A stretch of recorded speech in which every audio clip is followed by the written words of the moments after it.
வணக்கம் மக்களே! இந்த வீடியோல நம்ம தங்கத்த பத்தி தான் பார்க்க போறோம். தங்கத்தோட விலை வந்து 1 வாரத்தோட குறைந்த விலையில இருக்கு. எந்த நிலைமைக்கு வந்து நிக்கிறோம் பாருங்க.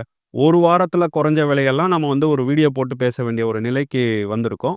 ஏன்னா, விலை குறைந்தவுடன் பலரும் வந்து இப்போ தங்கத்தை வாங்க வேணாம், இன்னும் குறையும் அப்படின்னு ஒரு எண்ணத்துக்கு வந்திருக்காங்க. எப்படி வந்து தங்கம் விலை ஏறும்போது ஓடி போய் பிடிக்கக்கூடாதோ, அதே மாதிரி இறங்கும்போதும் இன்னும் இறங்கும்னு சொல்லிட்டு வெயிட் பண்ணக்கூடாது.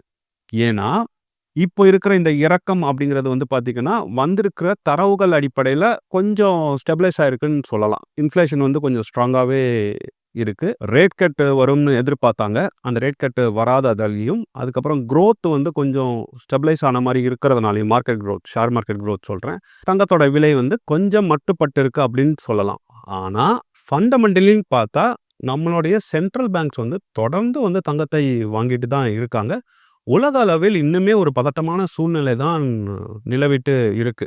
பெரிய அளவுல எந்த ஒரு சேஞ்சஸும் வரல. ஸோ இந்த இறக்கத்தை வந்து நம்ம எப்படி பார்க்கணும்? இது இன்னும் குறையுமா? அதிகமாகுமா? அப்படின்னு கேட்டா, அடிப்படை பகுத்தாய்வு படி பார்த்தீங்கன்னா, தங்கத்தோட விலை ஏறுவதற்கு தான் இன்னுமே வந்து வழி இருக்கு.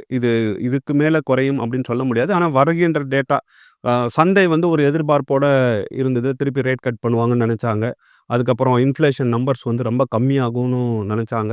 ஸோ அப்புறம் ஷேர் மார்க்கெட்லாம் ரொம்ப குறைவாக போகும். அதனால தங்கம் விலை ஏறும்னு அந்த எதிர்பார்ப்பு வந்து பொய்த்ததால், இப்போ ஒரு மட்டுப்பட்ட நிலைமையில இருக்கு. ஆனா அடிப்படையில் எதுவுமே மாற்றம் கிடையாது. ஸோ இதுக்கு என்ன அர்த்தம் அப்படின்னா, நம்ம எப்படி ராலில ஏறும்போது, அதாவது கோல்ட் பிரைஸ் ஏறிக்கிட்டே இருக்கும்போது, தங்கத்த வாங்காதீங்க அப்படின்னு சொன்னோமோ, அதே மாதிரி இந்த மாதிரியான ஒரு கூலிங் ஆஃப் பீரியட் அப்பவும், நீங்க தங்கத்தை வாங்காமல் இருப்பதையும் தவ த த தவிர்க்க தவிர்க்கணும். ஏன்னா, உங்களுக்கு தங்கம் வேணும் அப்படின்னா, சீரான இடைவெளிகள்ல நீங்க தொடர்ந்து வாங்குனால் மட்டும் தான் ஒரு நல்ல விலைக்கு நீங்க தங்கத்தை வந்து வாங்க முடியும்.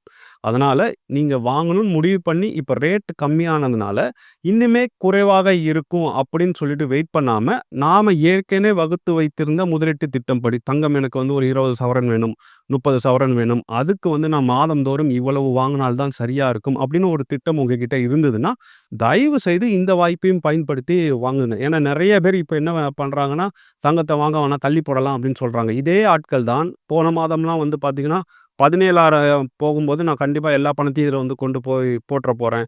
எனக்கு வந்து ஸ்மால் கேப்ல எந்த ஒரு ரிட்டர்னும் குடுக்கல. டெட் ஃபண்ட் 7, 8% தான் குடுக்குது.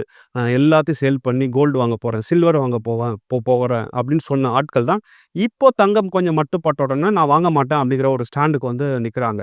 ஸோ அந்த நிலைப்பாடும் தப்பு, இந்த நிலைப்பாடும் தப்பு. அப்படிங்கிறதுக்காக தான் இந்த வீடியோவே நம்ம போடுறோம் அப்படின்னு சொல்லலாம். ஸோ இந்த வீடியோல வேல்யூ ஆடடா சில டெக்னிக்கல் விஷயத்தையும் பார்க்கலாம். அதுல இந்த இன்ஃப்ளேஷன்ஸ் பத்தி நான் சொன்னேன். இன்ஃப்ளேஷனுக்கும் கோல்ட் ரேட்டுக்கும் என்ன சம்மந்தம் அப்படின்னா, எப்பல்லாம் இன்ஃப்ளேஷன் ரேட் வந்து அதிகமா இருக்கோ, அப்ப அரசாங்கம் வந்து நாட்டுல இருக்கிற பணத்தோட நடமாட்டத்தை குறைப்பதற்காக பாண்டோட பிரைஸ இன்கிரீஸ் பண்ணுவாங்க.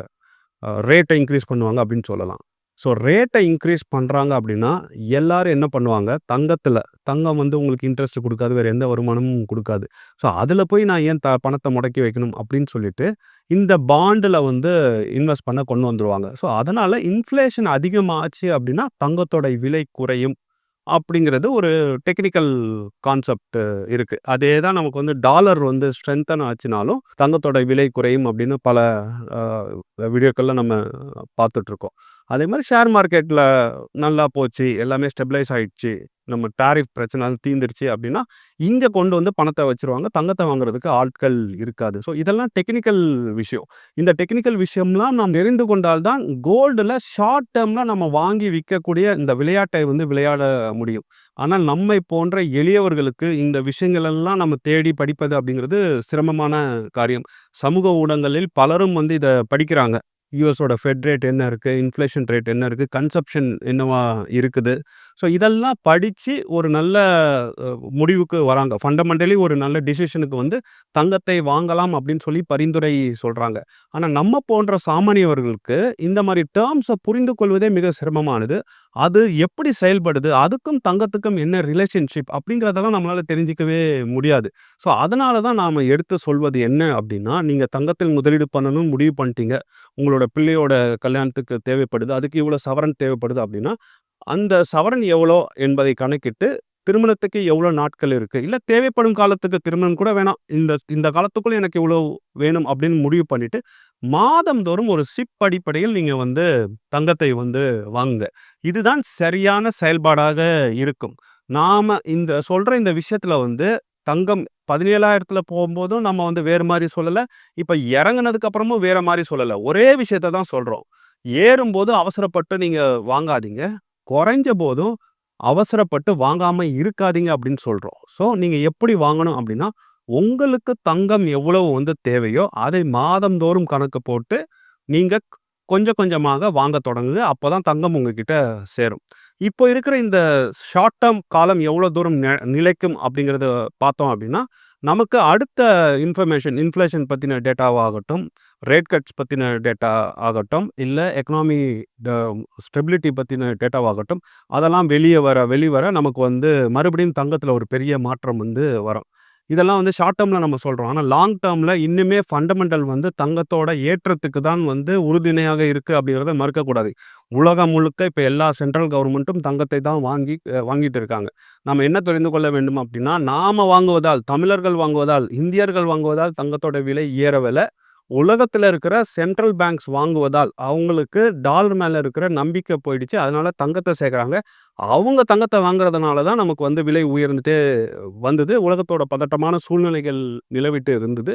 இப்போ வந்து அதெல்லாம் கொஞ்சம் மட்டுப்பட்ட மாரி ஒரு சைன்ஸ் வருது. பிளஸ் நமக்கு வந்து இந்தியால பார்த்தீங்க அப்படின்னா, நமக்கு பட்ஜெட்லயும் நெறையா இன்ஃப்ளோ கொண்டு வர்றதுக்கு பேசிட்டு இருக்காங்க. ஸோ, அதனால ஏர்னிங்ஸ் வந்து ஏறுது. நம்ம டாரிஃப் யுஎஸோட கொஞ்சம் அ ஒரு ஒப்பந்தத்துக்கு வந்திருக்கு. ஸோ, இந்த மாரி ஒரு நல்ல சூழ்நிலைகள் நிலவுவதால், ஒரு உலக அளவுல ஒரு மாற்றம் ஷார்ட் டெர்ம்ல தெரிந்த மாரி இருக்கு. ஆனாலும் அ அடிப்படையில பார்த்தீங்க அப்படின்னா, எதுவுமே பெரிய அளவுல மாறிவிடவில்லை.